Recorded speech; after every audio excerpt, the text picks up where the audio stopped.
विलासजी, अतुलजी म्हणाले की काही वस्तू विदेशात आयात झाल्या.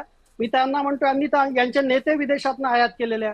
आणि आज राहुल गांधी सतत फॉरेनला जातात आणि त्याच्यावर मोदी साहेबांनी म्हटलं म्हणून अतुलजींना एवढा राग आला असेल.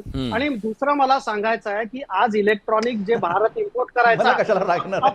अरे मला याचं 47 उत्तर द्यायचं आहे ना. बिलियन 47 बिलियन डॉलरचा एक्सपोर्ट इलेक्ट्रॉनिक्सचा होतोय, 11 पट वाढलेला आहे. आपण खेळणे सुद्धा चायनातनं आणायचो, आता खेळणे एक्सपोर्ट करतोय, डिफेन्स एक्सपोर्ट करतोय. काँग्रेसच्या काळात तर प्रत्येक गोष्ट इम्पोर्ट व्हायची.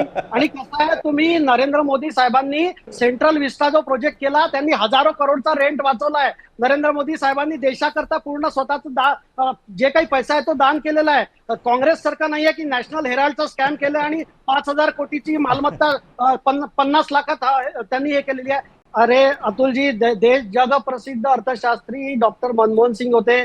यांच्या काळात बँकेचे एनपीए 15% वर गेले आहे. जगातलं सगळ्यात मोठं क्रोनी कॅपिटलिझम मनमोहन सिंगांच्या काळात झालेलं आहे. त्याच्यामुळे काँग्रेसच्या काळात महागाई डबल डिजिट होती.